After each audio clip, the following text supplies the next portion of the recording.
मुंबईच्या घाटकोपरमध्ये सोमवारी जेव्हा महाकाय होर्डिंग कोसळलं तेव्हा पेट्रोल पंपावर जवळपास 50 पेक्षा जास्त गाड्या होत्या, तर काही जण अवकाळी पाऊस आल्यामुळे पेट्रोल पंपाच्या आडोशाला उभे होते.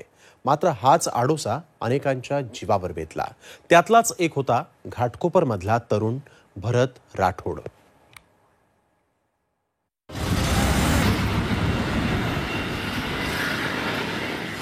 सोमवारी दुपारची वेळ.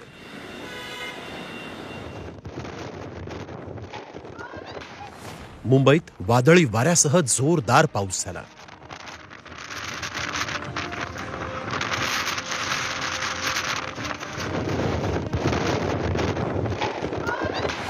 संध्याकाळी 4च्या सुमारास मुंबईत धुळीचे लोट पसरले.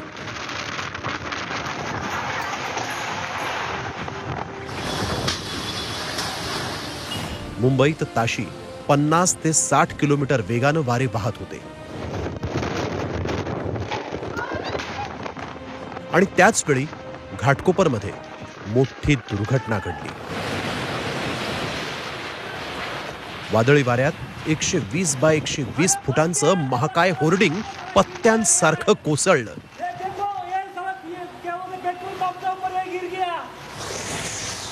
एकच आकांत उठला.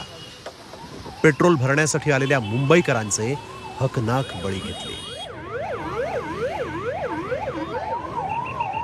महाकाय होर्डिंग खाली अनेक मुंबईकर दबले गेले, आपल्या प्राणाला मुकले.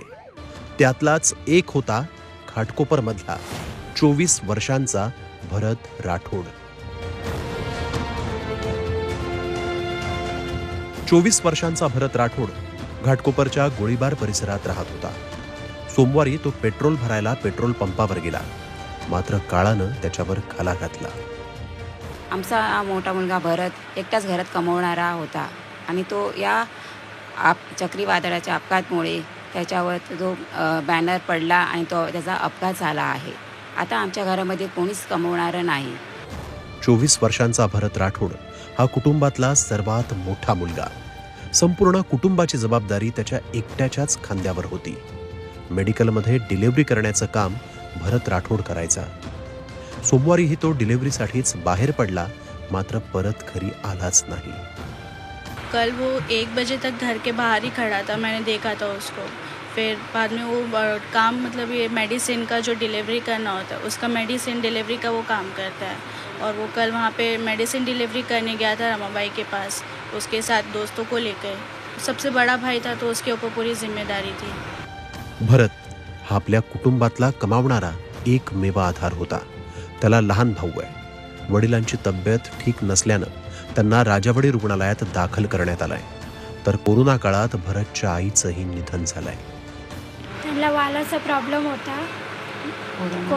कोरोनामध्ये ते वारले होते. संपूर्ण जबाबदारी कुटुंबियाची भरतवरती होती. हो, त्याच्यावरतीच होती. भरत मोठा होता ना, तर मोठा पोरगा होता त्यांचा. वडिलांना नक्की काय झालं? ते पडलेले, तर त्यांना ना ऑपरेशन केलं आहे पायाच्या इथे वरती. मग त्यांना डॉक्टरांनी आराम करायला सांगितलं, म्हणून त्यासाठी ते कामाला जात नाही. भरतच्या अकाली निधनानं त्याच्या कुटुंबियांचा आधार हरपला. बेकायदेशीर होर्डिंग लावणाऱ्यांमुळे राठोड कुटुंबावर दुःखाचा डोंगर कोसळलाय. मेडिकलमध्ये काम करून परिवाराचा गाडा भरत हाकत होता. कुटुंबाचा आधार असलेल्या थोरल्या मुलावरच काळाने घाला घातल्याने राठोड कुटुंबावर मोठी शोककाळा पसरली आहे.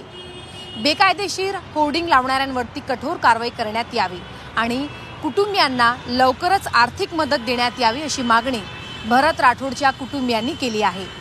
व्हिडिओ जर्नलिस्ट मंगेशसह मी सीमा आडे, झी 24 तास, मुंबई.